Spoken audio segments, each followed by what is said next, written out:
श्रोते हो नमस्कार. आता आपण ऐकणार आहात पुणे जिल्ह्याचं वार्तापत्र. पुणे आणि परिसरात सध्या पहाटेच्या वेळी थंडी आणि दिवसा 35 अंश सेल्सिअसपर्यंत कमाल तापमान असं हवामान अनुभवायला येत आहे. फेब्रुवारी महिना निम्मा संपला असताना सध्या असं हवामान आहे.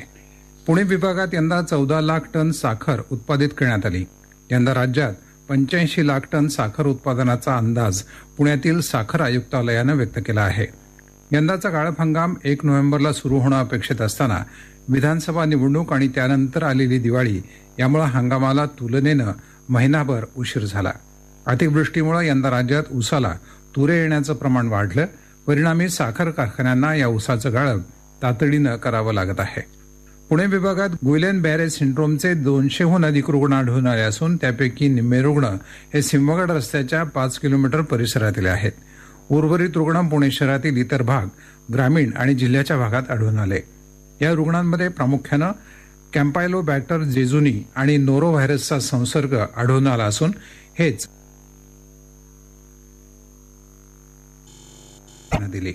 सिंहगड रस्ता परिसरात आढळलेले 90 रुग्ण हे नांदेड गावातील विहीर आणि खडकवासला धरणातील पाण्याचा स्रोत वापरणारे आहेत.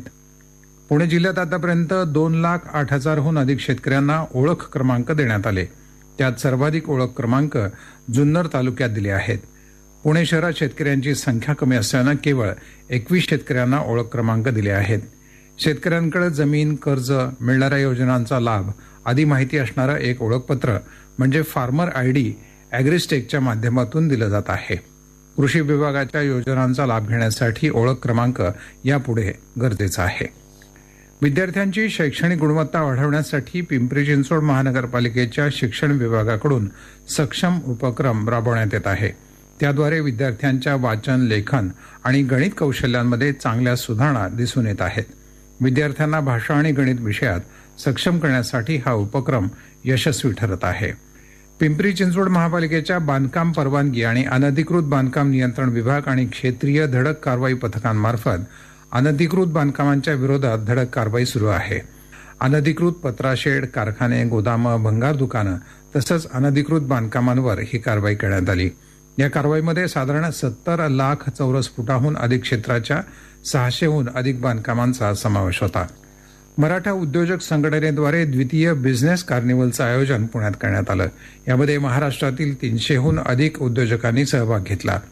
व्यवसाय हा समाजामध्ये आमूलाग्र बदल घडवू शकतो, यासाठी सगळ्यांनी एकत्र यायला हवं या मध्यवर्ती संकल्पनेवर या परिषदेचं आयोजन करण्यात आलं.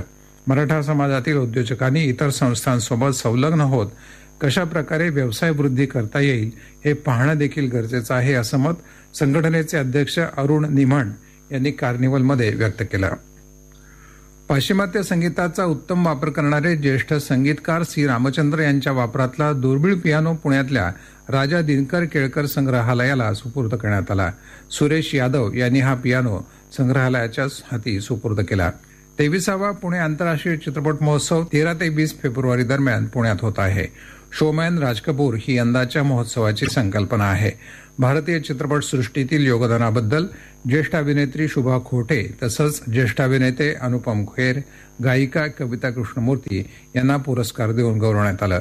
महोत्सवात विविध विषयांवर चर्चासत्र, कार्यशाळा होत असून रसिकांना जगभरातले नावाजलेले चित्रपट पाहण्याची संधी मिळत आहे. मराठी भाषा विभाग आणि महाराष्ट्र शासन यांच्यातर्फे पुण्यातील फर्ग्युसन महाविद्यालयात 3रं विश्व मराठी संमेलन आयोजित करण्यात आलं.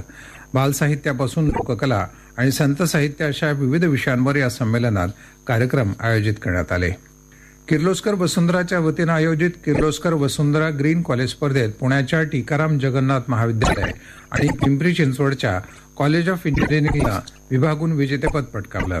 विद्यार्थी, व्यवस्थापन समिती, प्राचार्य आणि प्राध्यापक यांच्या संयुक्त प्रयत्नातून कॉलेज परिसरात अनेक नाविन्यपूर्ण पर्यावरणपूरक उपक्रम राबवले जातात आणि त्यांचं सादरीकरण या स्पर्धेमध्ये करण्यात येतं. हे होतं पुणे जिल्ह्याचं वार्तापत्र. आलेख आणि वाचन मनोज क्षीरसागर.